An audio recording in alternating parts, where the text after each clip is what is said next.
கேள்வி ஒன்றாக இருந்தாலும் பதில் எப்படியா இருக்கான், ஆளுக்கு ஏற்ற மாதிரி மாறுபடும். நேரில் வந்துட்டால் என்ன பண்ணிடலாம், எல்லா கேள்வியும் கேட்டு தெளிவாக.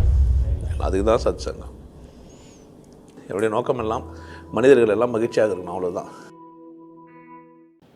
ஆணவத்துக்கும் திமிருக்கும் என்ன வித்தியாசம்? வார்த்தை தான் வித்தியாசம்னு நினைக்கிறேன் நான். வேறு என்ன இருக்குதா? ஆணவம் அப்படின்றது என்ன நான் புரிஞ்சுன்னு நடத்துறது. என்னோட தவறான செயலுக்கு பேர் என்ன? ஆணவம். பிரித்தியாரோட தவறான செயலுக்கு பேர் திமிரு.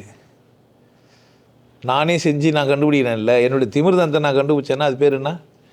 எனக்கு இருக்குது திமிருன்னு சொல்லக்கூடாது. எனக்கு இருக்குதுன்னா அகந்த நான் என்ற ஆணவம். நான் சொன்னால் எதிராளிக்கு ஆணவம் இருக்குது தான், ஆனால் அது வெளியப்படும்போது அது என்ன பேர்? அது பேர் வெளிப்பட்ட அது பேர் திமிரு. உள்ளேருந்து அது பேர் வெளியே தெரியவே தெரியாது. ஆணவமாகவே இருப்பார் அவர், வெளியே தெரியாது. செயல் செய்யும்போது தான் என்ன பண்ண முடியும், திமிரு இருக்குதா இல்லையா அப்படின்னு என்ன பண்ணாது தெரியாது. ஆனால் ஆணவக்காரருக்கு தெரியும், நான் ஒரு ஆணவக்காரன், நான் பணம் வச்சுங்கிறன்ற திமிரோடு இருக்கிறேன், எனக்கு 10 பேர் காலில் வராங்கன்ற திமிரில் இருக்கிறேன், நான் சாமியார்ன்ற திமிரில் இருக்கிறேன், எனக்கு கடவுள் தெரியுன்ற திமிரில் இருக்கிறேன், பணம் வச்சுங்கிறன்ற திமிரில் இருக்கிறேன், பேங்க் பேலன்ஸ் வச்சுங்கிற திமிரில் இருக்கிறேன் அப்படின்னு பித்தியாக சொல்லுவாங்க.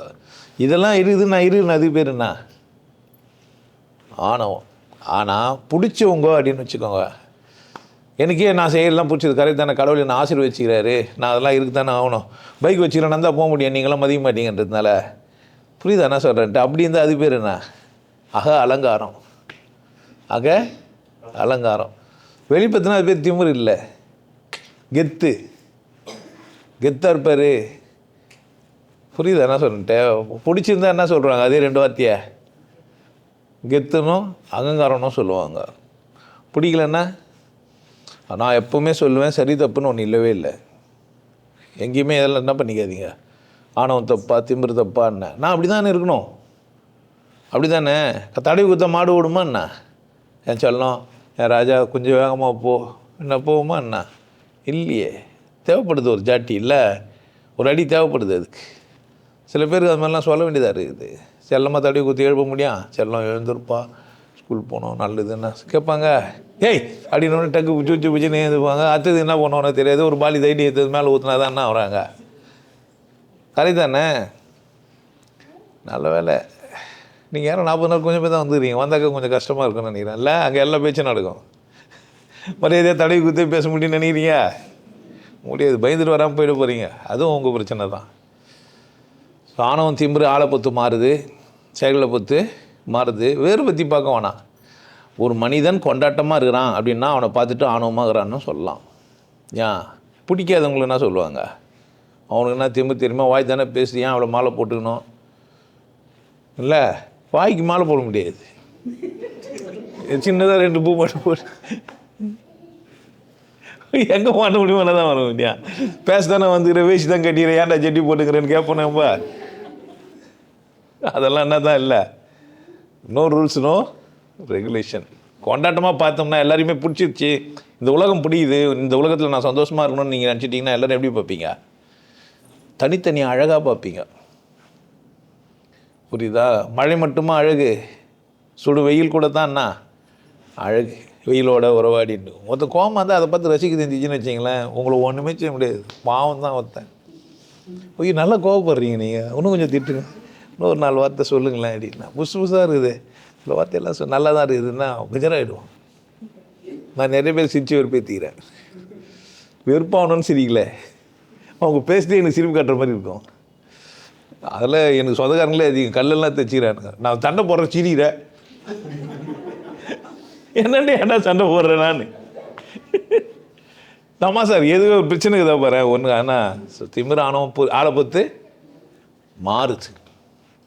நான் உனக்கு சொல்கிறேன், உனக்கு நேர்மையாக இரு. இப்போ யாருக்கு எடுதல் இல்லாமல் என்ன பண்ணேன், சந்தோஷமாக இரு. ஹெட்ஃபோனை மாட்டின்னு டான்ஸ் ஆடி நடன்னா இப்போ பிரச்சனை. பின்னாடி வரவங்க முன்னாடி வரவங்க பார்த்து பைத்தியம் நான் என்ன பண்ண முடியும்? போகிற பாதையில் நமக்கு என்ன இருக்குது, நமக்கான இடம் இருக்குது. உன் கால்களை எப்படி வச்சுக்கலாம், டான்ஸ் ஆடினு வச்சுக்கலாம் தானே, அப்படியே வளைஞ்சு வச்சுன்னு ஆடின்னு போகலாம் தானே. யாருன்னா வானான்னு சொன்னால் என்ன அது பிடிக்காதவன்னா தான் சொல்லுவான். ஒரு ரோட்டில் தானே நடக்கிறேன், டான்ஸ் என்ன நடக்கிறேன் பாருணும். பிடிச்சவன் என்ன சொல்லுவான், ரோட்டில் கூட டான்ஸ் ஆடி நடக்கிறாருன்ட்டு. கரெக்ட் தானே? எல்லாத்துலேயும் கொண்டாட்டமாகறான்னு ஒருத்தன் சொல்லலாம். எப்போ பார்த்தாலும் பைத்தியம் மாதிரி ஆடினேக்கிறான். அம்மா குழந்தை அழும்போது ரொம்ப தெம்பாகிறன்னு வச்சுக்க, எப்படி அழுறான் பாருன்னுவா. ஆள்றதையே கொஞ்ச நேரம் விட்டு வர மாட்டியே நீ அம்மாவை, கொஞ்ச நேரம் விட மாட்டியே நீ, என் செல்லம் இல்லை கொஞ்சம் பொறுத்தா என்னானுவா. அதே குழந்தை தான். வீட்டுக்காரர் ஏதோ திட்டு போயிட்டா, இவளுக்கு ஏதோ பிரச்சனை, தூக்கி இடிச்சு சாவு வச்சு கந்தில் போட்டு தூக்கிட்டா.